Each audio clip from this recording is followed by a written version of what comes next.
ve hemin delilem hest.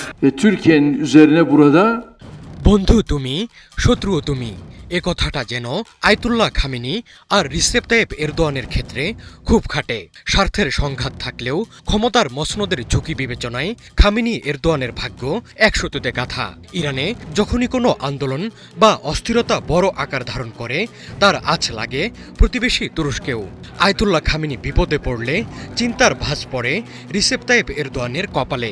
Iran ইস্যুতে সবসময় সতর্ক অবস্থান নেয় তুরস্ক।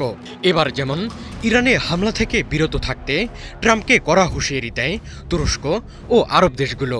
সুন্নি প্রধান দেশ হয়েও শিয়া প্রধান ইরানের সমস্যায় তুরস্কের ভয়ের পেছনে রয়েছে নানা ভূরাজনৈতিক হিসাব নিকাশ। birlikte imzaladığımız dörtlü মধ্যপ্রাচ্যে ইরান আর তুরস্কের সম্পর্ক কোথাও বন্ধুত্বের, আবার কোথাও শত্রুতার। একদিকে তারা সিরিয়া বা ইরাকে প্রভাব বিস্তার নিয়ে লড়াই করে, অন্যদিকে তারা চায় না এই অঞ্চলে পশ্চিমা শক্তির একচ্ছত্র আধিপত্য থাকুক। ইরানে খামেনির পতনে কোনো পশ্চিমা ঘেঁষা সরকার ক্ষমতায় এলে তুরস্ক পুরো অঞ্চলে একা হয়ে পড়বে। এরদোয়ান মনে করেন ইরানের দুর্বলতা মানেই এই অঞ্চলে ইসরায়েল এবং আমেরিকার প্রভাব বেড়ে যাওয়া, যা তুরস্কের আঞ্চলিক নেতা হওয়ার স্বপ্নে বাধা হয়ে দাঁড়াতে পারে। seferde yapılan Stella featuring next level. Well done, side by side, free.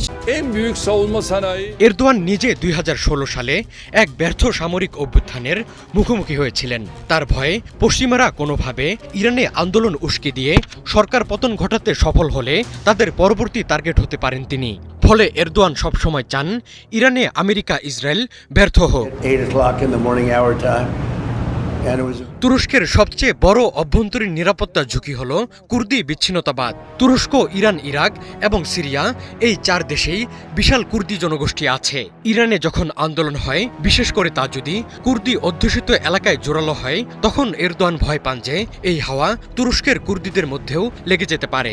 ইরানের কুর্দিরা যদি শক্তিশালী হয়, তবে তুরস্কের দক্ষিণ পূর্বাঞ্চলেও অশান্তি ছড়িয়ে পড়বে। şunu da özellikle vurgulamak isterim. Aselsan তুরস্ক ইতিমধ্যে কয়েক মিলিয়ন সিরিয়ান এবং আফগান শরণার্থী নিয়ে হিমশিম খাচ্ছে। ইরানে যদি বড় ধরনের বিশৃঙ্খলা তৈরি হয়, লাখ লাখ ইরানি সীমান্ত পাড়ি দিয়ে তুরস্কে ঢোকার চেষ্টা করবে।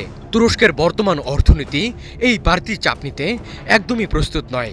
এরদোয়ান জানেন আরেকটি শরণার্থী সংকট মানেই তার জনপ্রিয়তা এবং দেশের স্থিতিশীলতা ধসে পড়বে। Gazze'nin yeniden ayağa kaldırılması তুরস্কের জ্বালানির একটা বড় অংশই আসে ইরান থেকে।